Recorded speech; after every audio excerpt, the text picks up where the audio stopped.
Welcome to Derms on Drugs, a video podcast brought to you by Scholars in Medicine, the best educational platform in dermatology, and totally free. Derms on Drugs is where cutting-edge derm meets hit-or-miss comedy.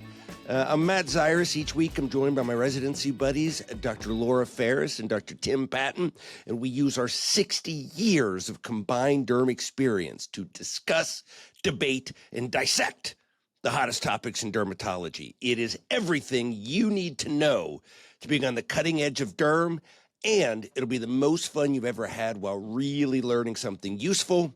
New episodes drop every Friday on Scholars in Medicine, Apple Podcasts, Spotify, and any other weird place where you might get your podcasts.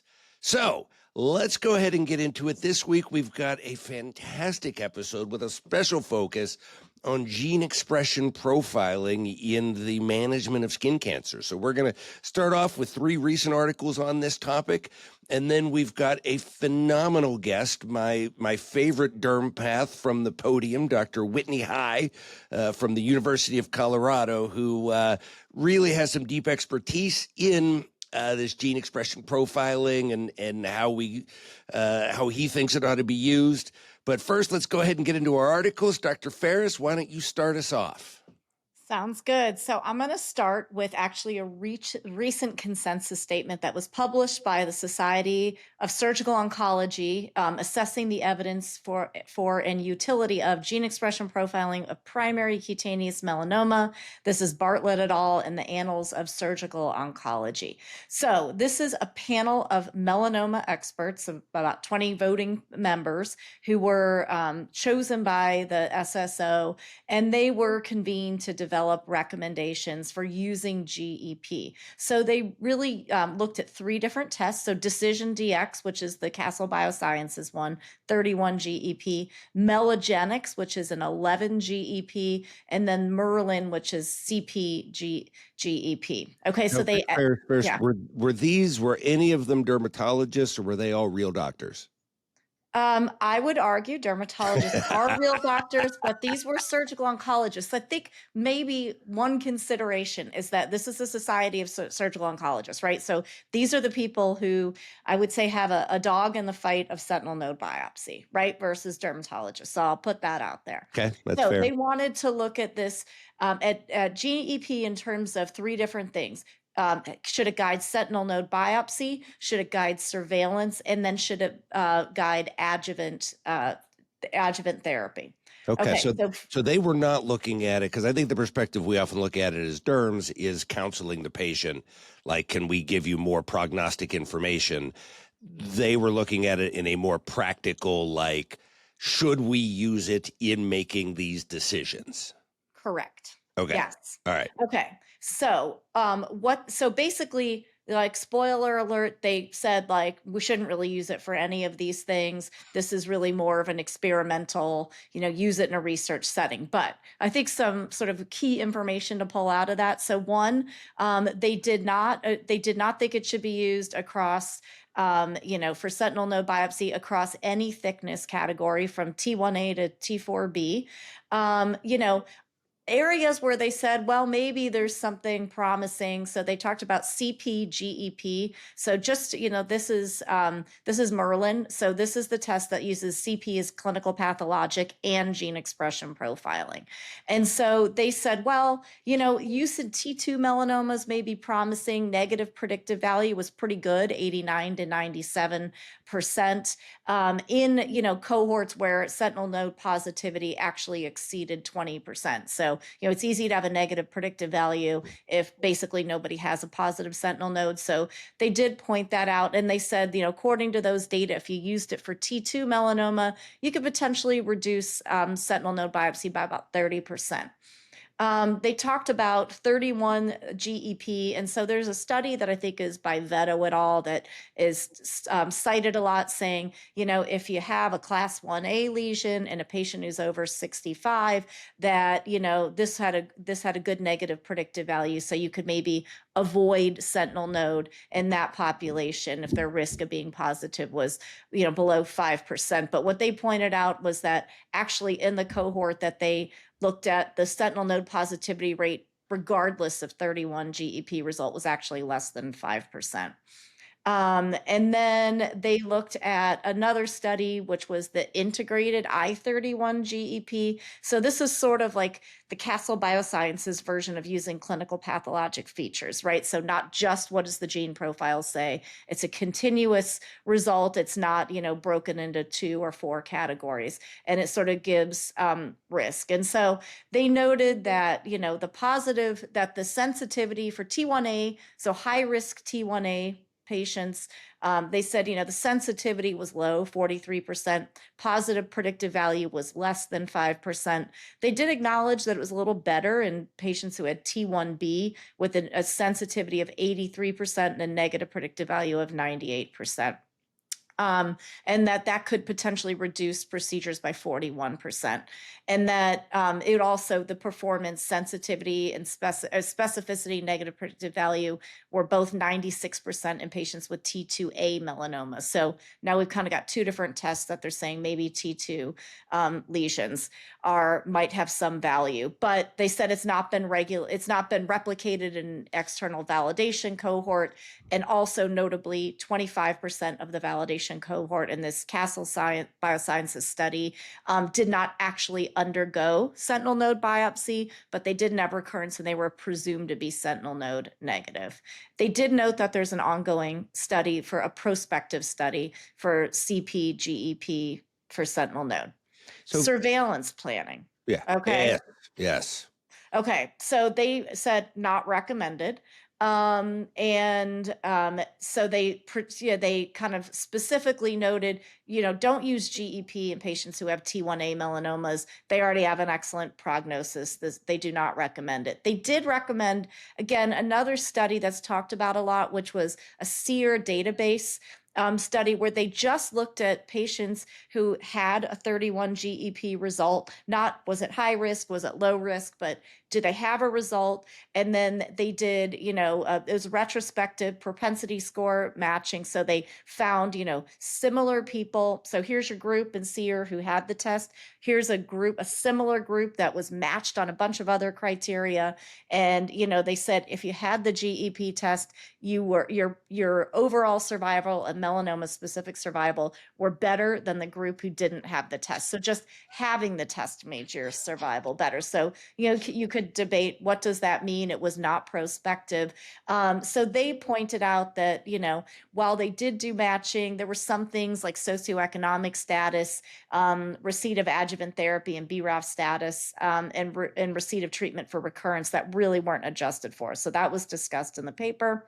And then for adjuvant therapy, they said there's really not data where we can say this is going to find the patient who is going to, benefit from adjuvant therapy. So you've got fully resected stage 2B, 2C melanoma, probably the big population that you'd be looking at to say, who should get adjuvant PD-1 inhibitors. And there's really no data. They did point out that there is a study that's ongoing called NEVO-MELA. So this is a randomized study where patients with stage 2 disease who have had surgery, they are basically being screened with the 11 GEP assay, and then the high-risk group is going to get treated with adjuvant nivolumab versus placebo. So they'll pull out that high-risk patient group using the 11 GEP, and then they'll randomize them to Nivo or placebo. So this is, they point out a promising, prospective study, but we won't really have results until 2028. There's cost of it. What's that?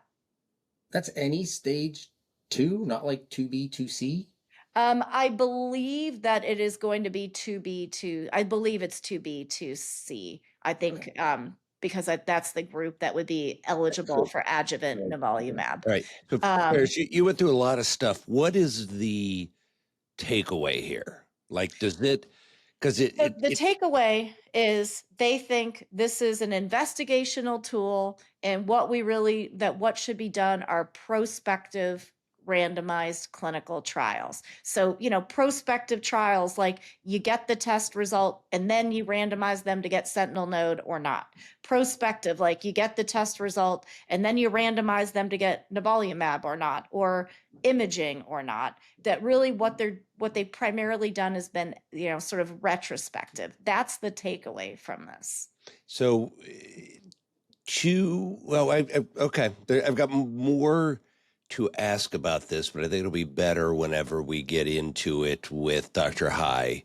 Because, right, they were answering slightly different questions than what I think is most relevant to me as a derm.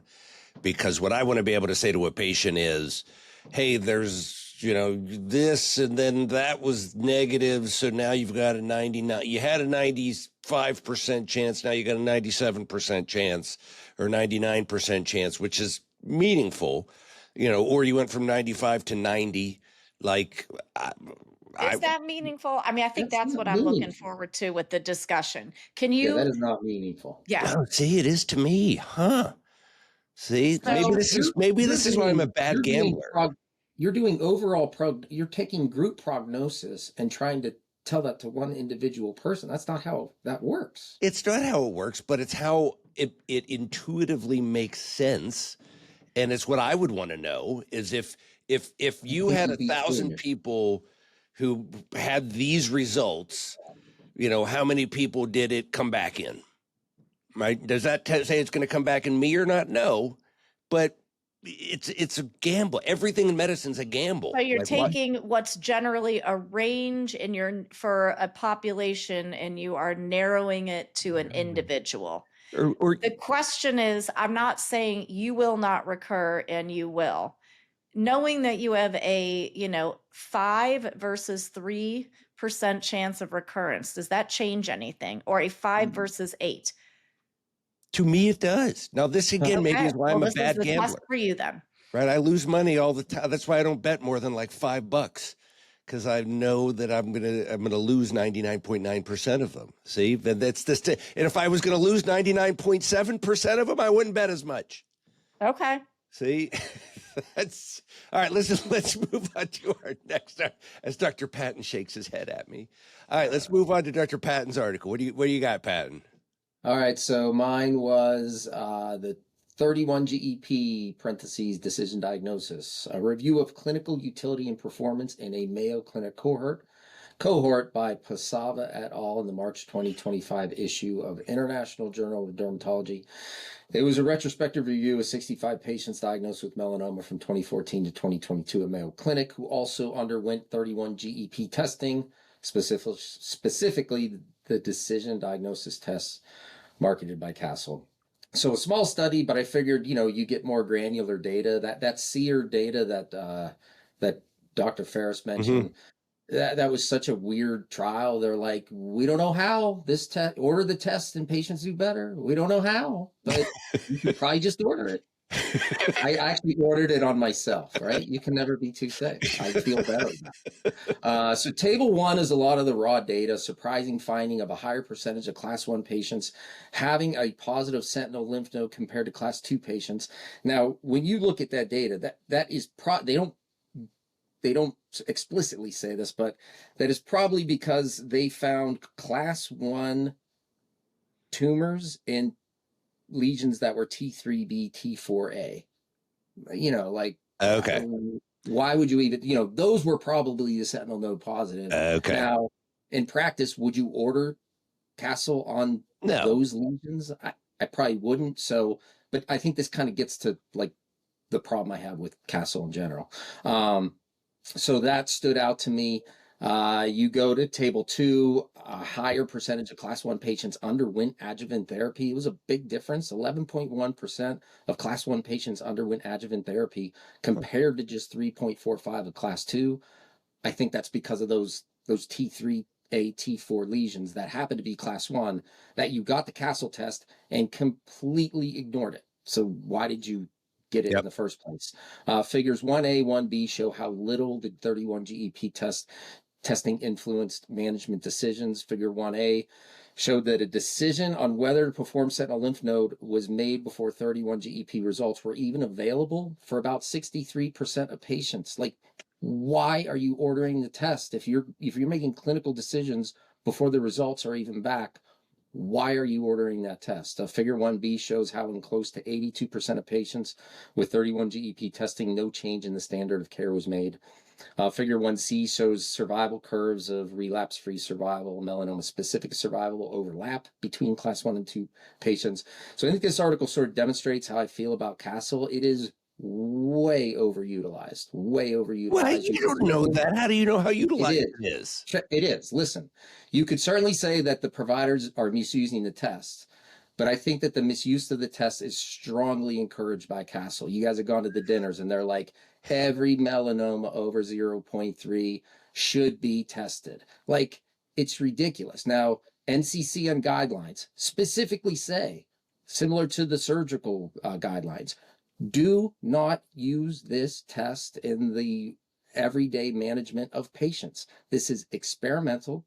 It can be done in clinical trials and probably should be done in clinical trials so we know more about it. But outside of that setting, do not order it. Oh, that's NCCN guidelines. The melanoma specialist, Dr. Ferris, was part of it. Melanoma. You weren't. I wasn't NCCN. I was part of a melanoma prevention working group. Yeah, I'm saying like separate paper. Yeah, but who are you going to believe, NCCN or me?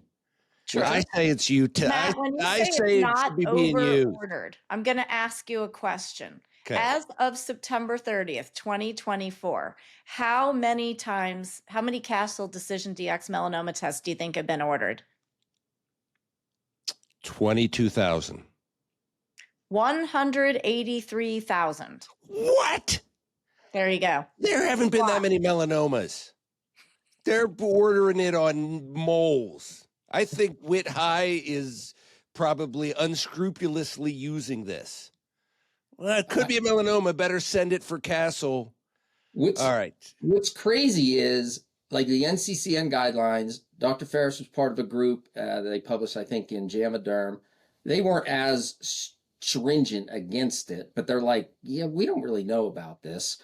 Now this surgical group, people are ordering this test like crazy because they go to fancy steak dinners and willy-nilly. They're ordering it willy-nilly. I don't know that I think that it's because they go to fancy steak dinners. I think the idea. I totally disagree. I think that Castle has done a very, very savvy marketing campaign where they publish, like, that SEER data. 8 of the 12 authors were employed by Castle. Like, they're smart. They're really smart doctors. They know how to do this data where it probably favors the test, and they have bombarded the literature with paper after paper. The surgical oncology group said that. They actually have a graph. When you look at the percentage of the authors that either work directly for Castle or who have clear conflict of interest, it is really, really high. This is one of the most egregious. Now, the thing is I do think Castle is appropriate. I think those T1B that are Castle 1A, you could say, let's not do a sentinel node. There was that DECIDE study. I think that stuff's good. I think there's a utility for Castle, but it just gets so egregiously overutilized because of savvy marketing. Let's save it for discussion because I want to have Dr. High. All right, so first, let me just give you, and I'm the universe just helps you out sometimes. So today, like 2 hours before the podcast, I'm looking through all the articles that published today, and there were 2 articles in the Journal of the National Cancer Center Network, specifically about GEP.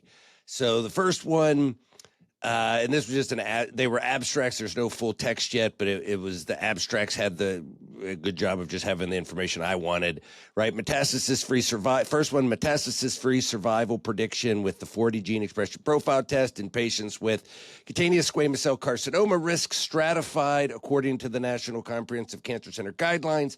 So basically they say that it's unknown if the 40 GEP, which I think is the Castle squamous cell carcinoma one, if it adds value beyond the Brigham Women's Hospital staging. And the Brigham Women's Hospital staging is a very simple staging, like how big is the tumor, how deep is the tumor, like stuff like that. It's like 4 or 5 things. Then if you have any of them, you're high risk. So they had primary cutaneous squamous cell carcinoma with people who had at least one high risk factor. based on a previous study looking at the GEP combined with a retrospective cohort from 2 academic centers. And patients who received adjuvant radiation therapy were excluded. So they had 1,412 patients in the analysis by NCCN risk stratification. So NCCN has their own risk stratification. And just by the way, as for everybody out there listening, if you're not familiar with NCCN, you absolutely want to go to their website, register, and it gives you access to all of these really well done sort of protocols for how to manage pretty much any cancer you can possibly imagine. And so the NCCN squamous cell carcinoma thing is pretty similar to the Brigham Women's. It's things like location, diameter, how well defined are the borders, is it primary recurrent, are they immunosuppressed, has there been radiation therapy in the past, is it rapidly growing, were there neurologic symptoms, was it poorly differentiated, what's the, is it one of those acantholytic deals, does it go to the fat, does it go deeper than the fat, is it perineural, so things like that, right? So they looked at the NCCN guideline, if they were high risk or not. And among what they would call very high risk patients, the metastasis-free survival was 87.3%. Now, if you were a class 1, it was 91.9%. If you were class 2A, it was 74.9%. And if you were class 2B, it was 58%. So big differences in the metastatic rates. And then among the high-risk patients, so not the very high risk, but the high risk, the 1As were 97.4%. The next class, the 2A, were 90.5% and 71.4% for class 2B.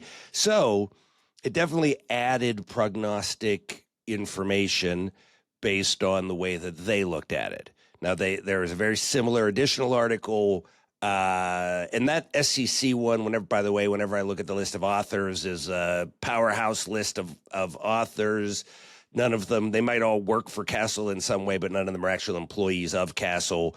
The second one was a melanoma article, not nearly as high powered a group of authors here of, academic, radiation oncologists and whatever.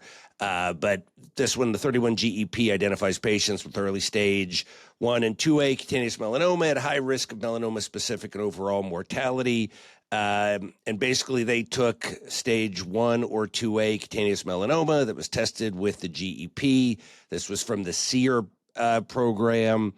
And the people who had a class 1A had a higher 5-year melanoma-specific survival than those with 1B/2A or 2B, 98.8% versus 94.7 versus 91.6.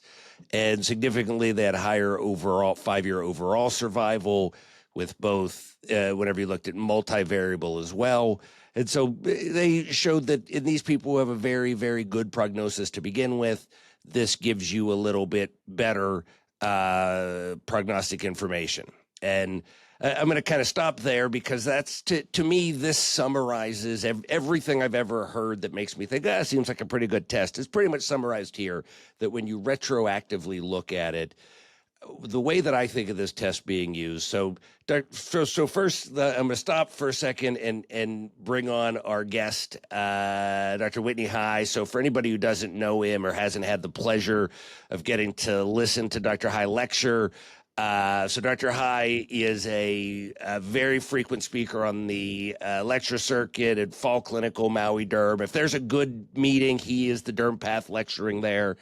Brilliant guy. And is faculty at the University of Colorado, both does derm path and sees patients. So like the kind of ideal patient, the person, because he's got to have the conversations with the patient just like the rest of us. It's not like your normal derm path who's out there like telling you, oh, could be a drug rash, you better take them off all their drugs, and they have no idea what a big pain in the ass that is. So Dr. High, welcome on the show. Thank you for having me, Matt. So you've heard of a robust debate. So, and I'm a little concerned because I certainly know less about skin cancer and have managed less skin cancer than Patton and Ferris. But I think of it as being, if I had a really low risk melanoma, I would want to have Castle. And if it came back that I had a 0.4 millimeter melanoma and was like, okay, I'm not very worried, but I had a bad Castle result, then I probably would want to send a lymph node biopsy. That's the one setting where I think of it as, it would never make me not do something, but it might make me do something if I had a low risk tumor otherwise, and then it had a bad Castle. Squamous cell, I think of it the other way, that it's probably not going to drive any in what I would do. But if I had a high risk squame, it might make me feel a little bit better if it had good Castle results. Right. So I think we've heard that Dr. Patton and Ferris think that the test is highly overused. Patton and Ferris, anything? So I guess I'm just going to stop there. Whit, what do you deal with this? You're the pathologist, you're the clinician. You kind of sure see a lot of these results coming in with lesions. And what do you think? Yeah. So a lot of the data that premises that underlies the Castle test was taken from the University of Colorado archives here. So before I even came and after I came, they were taking a lot of our melanomas through Cutaneous Oncology and using those to learn about the issue and develop the test. So some of the test is probably locked down on Colorado melanomas, which is interesting. Okay.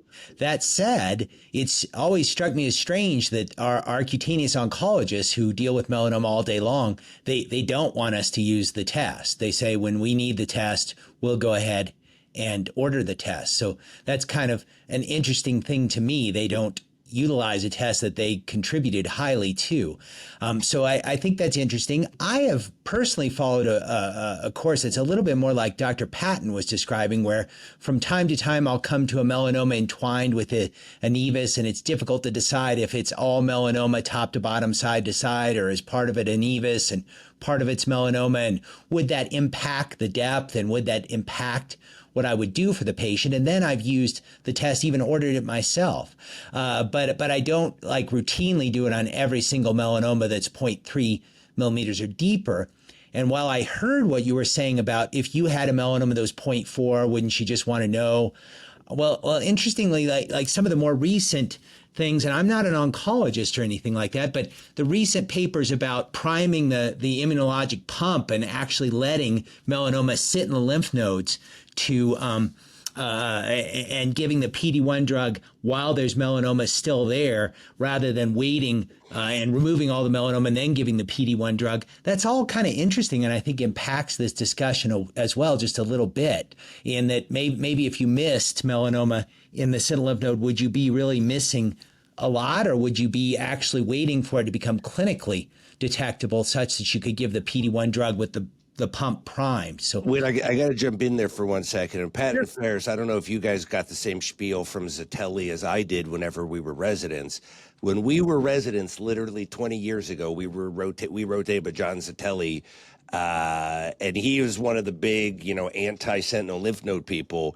And that was literally what he preached all the time, was that by taking out that sentinel lymph node, we are reducing this person's probability of having a robust immune response. Now, that probably got to be a better argument once we got adjuvant therapies. Yeah. But I mean, Pat and Ferris, did you guys get the same spiel from him whenever you were rotating with him? Oh yeah. So I think, we have data from MSLT1, and, patients who got a sentinel node didn't do worse. So I have a hard time believing that the sentinel node makes the patient do worse. I do think, though, that, in the era of immunotherapy, to Whitney's point, you would want the opportunity for neoadjuvant therapy, right? So it's the idea that having Dr. Ferris, define neoadjuvant, because not everyone in the world knows. Yeah, it means therapy, but in this case, immunotherapy given prior to definitive surgery. So neoadjuvant therapy for melanoma is PD-1 inhibitor, usually 3 doses of pembrolizumab, then surgery. But surgery therapy for the local lesion or sentinel lymph node biopsy? This is when you have measurable disease So usually in the lymph node basin. So it's really not sentinel node positive data or sentinel node disease. It's not, what we call clinically occult. It is clinically apparent. Well, what I'm thinking about, so for our derm listenership, so if I get a melanoma that's 1.4 millimeters deep, am I okay to go ahead and re-excise that as quick as I can, or do I want to send them to Onc first to see if they should get neoadjuvant before even that local re-excision? No, you should not do that. So 1.4. I like and again, for anybody who's listening or not watching, as I'm asking that, Dr. High is over there, like vigorously shaking his head. No, don't wait. Get the melanoma out. No, I think if somebody has a 1.4 millimeter melanoma, I would argue that is a patient who is, by NCCN guidelines, a candidate for sentinel node biopsy. And you probably want somebody to have a very informed discussion about the pros, cons, risks, benefits. You certainly do not want to excise it. You want them to have the opportunity to have a sentinel node biopsy offered. Okay. What about like a 0.8 melanoma? Would you? So 0.8 to 1 is where I think this becomes really tricky, right? So if you look at who went into MSLT1, you had to be at least 1 millimeter. So we don't have a prospective study on 0.8 millimeter, randomized sentinel node biopsies. So we have sort of moved the needle or the threshold down to 0.8. That's probably where the benefit or the prognostic value of sentinel node maybe isn't quite as prospectively validated. And there are, like Mike Marchetti, who was at Memorial previously, did this kind of really good reanalysis of the data, the Castle data, and said, if your default is sentinel node for everybody for T1B lesions, like a 0.8 to 1 millimeter, this is really a place where we could probably reduce the sentinel node utilization by about 40%.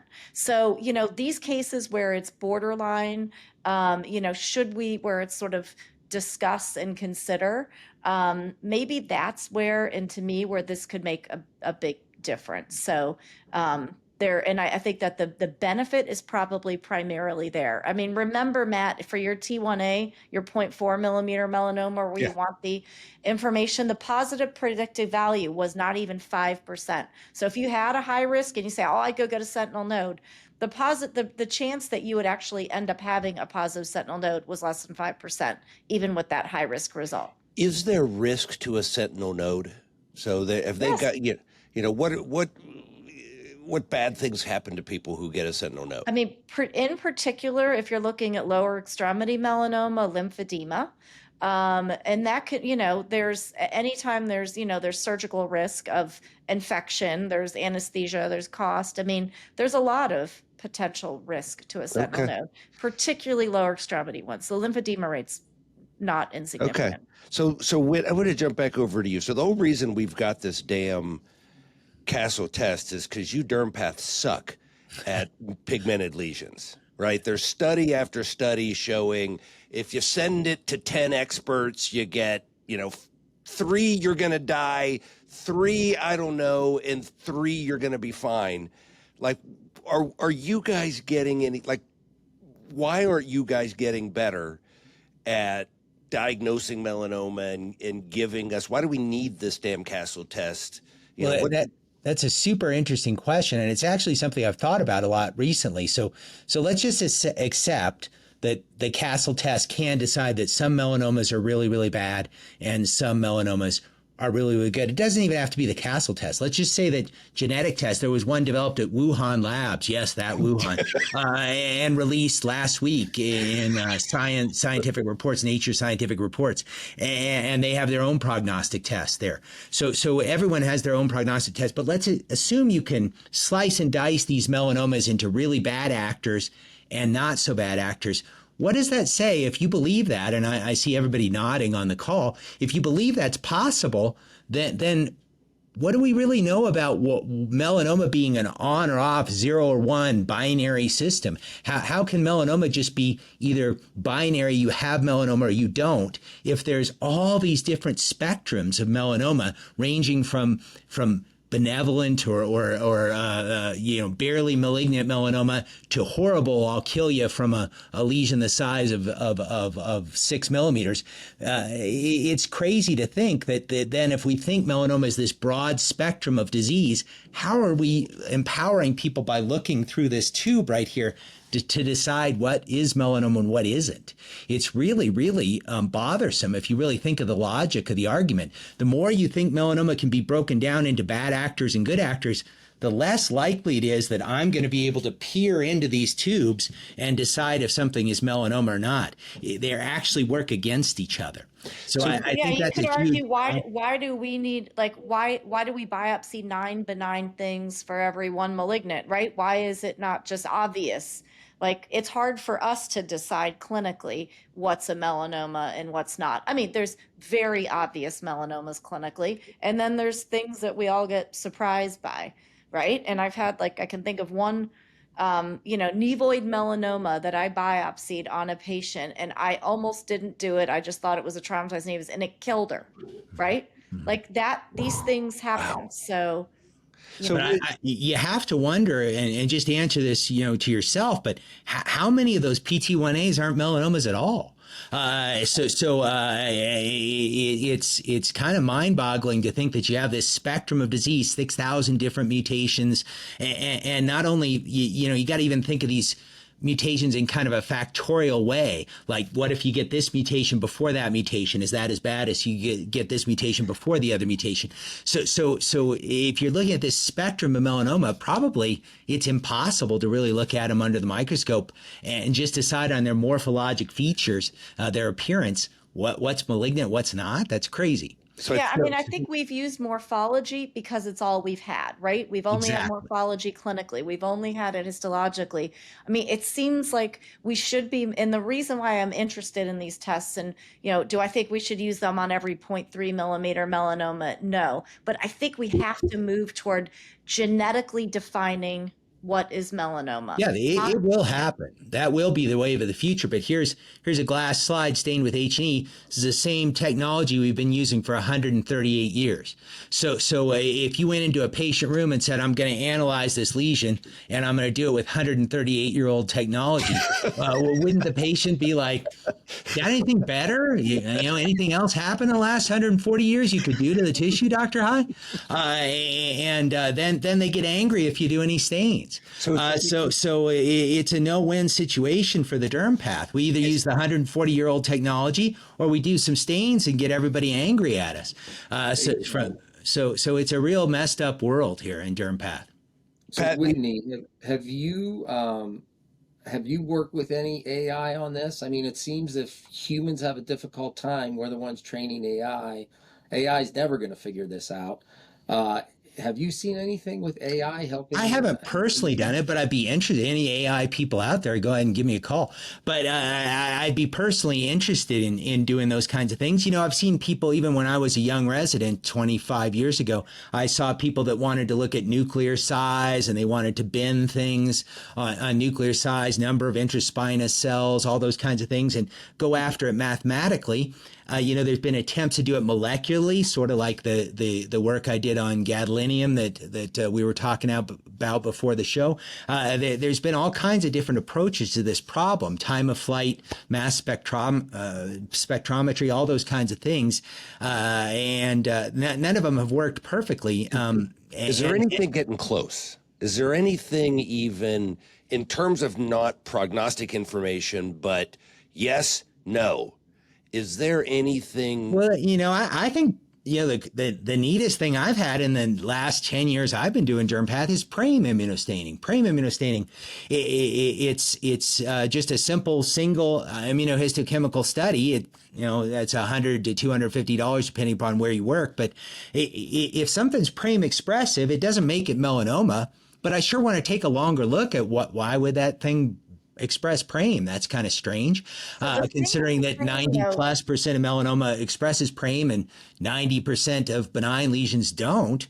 I think it's a pretty neat thing. It's more powerful than P16 or HMB45 or any of those other things we've used through the years. Yeah, the only thing I would say is I think it's powerful in your hands where you are an expert dermatopathologist, and you're not like, oh, here's a pigmented lesion, I'm going to get PRAME, right? You're like very closely targeting it. And you have usually pathology probably sent to you by, melanoma experts. I mean, you probably have a variety of people who are doing biopsies, but you have, a dermatologist who's chosen a clinically suspicious lesion, an expert dermatopathologist who said this one is borderline. And so you're using it on a selected case where, there's already like some pretest probability that that could be melanoma. Whereas if you just started being like every pigmented thing I'm going to get PRAME on, it would probably lose its value, right? Well, and certainly we don't want to say everything that expresses PRAME is melanoma. That's just not true. But when I do see some PRAME in something, if I'm going to override the concept that it's melanoma, I want to be really, really aware. Boy, that thing was PRAME expressive. Let me see it one more time. Oh yeah, it's okay. I do think it's an interesting thing, and more powerful than P16, more powerful than HMB45. Sometimes with the what used to be the myriad test, we would get an indeterminate result, and you still have to decide, is it melanoma or is it not? And you got some weird signatures from blue nevi and cellular blue nevi, got some really, really strange genetic signatures from that test, and yet it wasn't melanoma. So you don't want to take anything as thumbs up, thumbs down. If that were the case, we'd have dolphins looking through these tubes, deciding if that would be cool. if things were melanoma or not. You got to have some clinical judgment and acumen. Right. 2 chirps for melanoma, 1 chirp for nevus. But I would argue if I showed you a seborrheic keratosis and you're like, that's a SEB-K, and then you stained it and it was PRAME positive, you'd be like, it's still a SEB-K. Yep, absolutely. So I would also argue if I give you a 1.8 millimeter melanoma and say that's a class 2A, you go, all right, that sounds like that could have some risk for metastasis. I would say that a 0.3 millimeter, 0.4 millimeter melanoma, that's a class 2A, to me is more in the world of a SEB-K with some PRAME versus the really atypical looking lesion that has PRAME. Well, yeah, unless barring that you caught it really, really early and it's really, really horrible looking from a cytology standpoint or something like that, I would tend to agree with you. But part of the reason I've wondered if the oncologists don't like us to use this test very often is because, most of the tests come back with a benign or a less aggressive subtype, and they don't have to have a long, comprehensive discussion. But when they have one of those thin melanomas that has a 2A or 2B, and the patient says, okay, well, we got this result. What are you going to do for me? And the oncologist says, we're going to follow you very, very closely. And I think the patient's like, no, seriously, what are you going to do? You're going to squish me with some juice? You're going to irradiate me? What are you going to do? And you just keep seeing, we're going to follow you really, really closely. I think it's very, very disconcerting to the patient, and the encounters become very, very odd and long and lengthy. And I think that's why the oncologists don't necessarily want us to do it to every single thin melanoma, because it creates really, really strange, long, painful encounters where they just keep saying, we're going to follow you very, very, very closely. Right. And where we don't have anything to offer anyway. That's what I mean. Yeah. All right, so we're going to cut that part of the discussion off now, and I want to go on to for the younger dermatologists out there and providers. You probably have never heard of nor seen a condition called nephrogenic systemic fibrosis. But 20 years ago, whenever Pat and Ferris and I were residents, we were seeing these people pretty regularly who's literally so they were all people with terrible kidneys who generally were on dialysis, and their skin was just turning into wood. Like literally, you couldn't squeeze it. It was like pushing on wood. They would get frozen where they couldn't walk because they couldn't move their legs. And it was a brand new disease. We had no idea what was going on. We're like trying to blast these people with chemo. And Dr. High here is who, to my understanding, figured this out and literally changed the world. Like the number of people that he saved, it's hard to wrap my head around. How did that happen? Like what? it's a cool story, but I you know, it's more people than just me. I certainly don't want to claim sole credit for that, but you know, Dr. LeBois, Phil LeBois at UCSF, who was is a good friend of mine, and Sean Cowper at Yale, who's a good friend of mine. They were working on the concept of this nephrogenic systemic fibrosis and why it was occurring in renal in people under hemodialysis most often, but other things as well, renal failure, and then you know it got helped substantially by some people in Denmark and things who saw all these people that had MRAs and thought that maybe that was the culprit, because other things like Epogen and all What's these an things. MRA? Magnetic resonance angiogram. Okay. Where they get even larger doses of the gadolinium contrast agent. And people were interested in Epogen, and you had mentioned ACE inhibitors and all these different things that happen in that subcategory of people with really, really profound renal disease. And so actually I had presented an interesting case at the ASDP of giant keloids on the ears caused by surgical steel.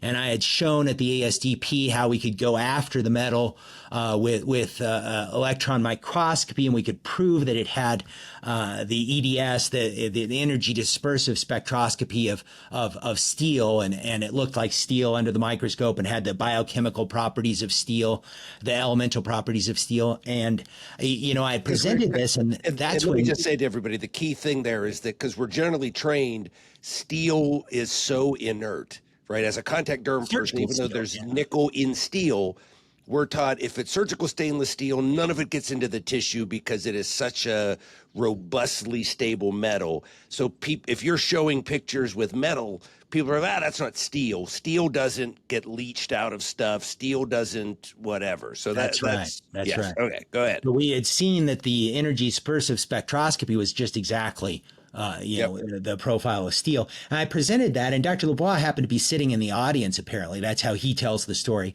And he thought, you know what, we got to all get together and collaborate on this issue. So they had many of these specimens sent to me here in Colorado, and I took them out to Golden, where I used to be an engineering student a long time ago. And we tooled around on the electron microscopy, or on the electron microscope, and we tooled around for a long time. We found gadolinium in very many of these specimens, but not every one, because we were kind of like, you know, stumbling over these pieces in the tissue.